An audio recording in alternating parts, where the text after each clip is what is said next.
Crônicas, a história de Israel, sob a perspectiva de Deus. Esse livro tem um propósito muito especial. Ele reconta a história do povo de Israel desde Adão até o reinado de Davi, mas com um olhar diferente dos livros de Samuel e Reis.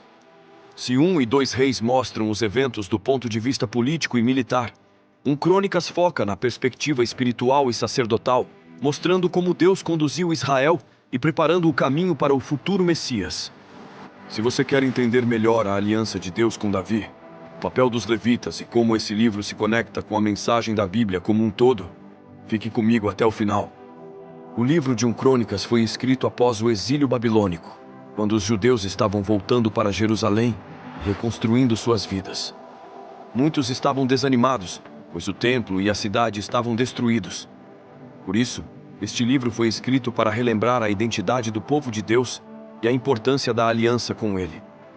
Crônicas não apenas narra a história, mas também mostra como Deus sempre esteve no controle e como ele ainda tinha um plano para Israel. O livro começa com 9 capítulos de genealogias, desde Adão até os descendentes de Davi. Pode parecer um trecho cansativo para ler, mas essas genealogias tinham um significado profundo. Mostravam que Deus cumpriu suas promessas a Abraão. Lembravam o povo do propósito divino para Israel. Confirmavam a linhagem de Davi como parte do plano messiânico.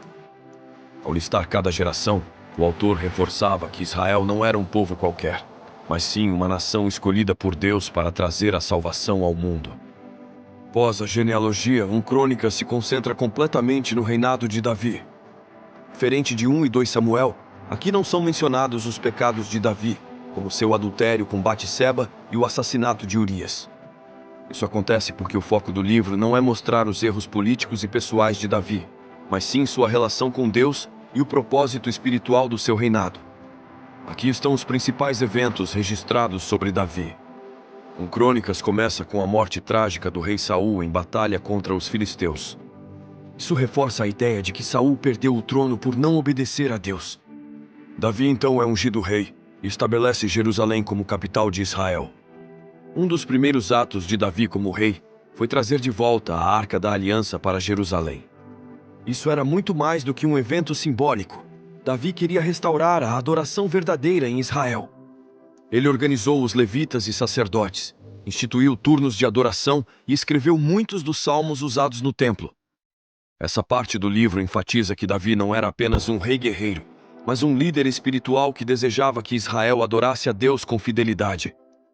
Crônicas registra as vitórias de Davi contra os filisteus, moabitas, amonitas e outros povos inimigos.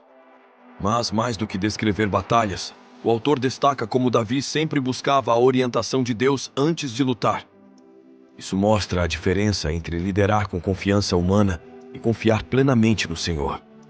Davi queria construir um templo para Deus em Jerusalém, mas Deus lhe disse que essa missão ficaria para seu filho, Salomão. Mesmo assim, Davi reuniu materiais, preparou os sacerdotes e deixou tudo organizado para que a construção ocorresse sem problemas. Esse evento ensina que nem sempre veremos o cumprimento dos planos de Deus em nossa vida, mas podemos preparar o caminho para as futuras gerações. Não perca os próximos capítulos.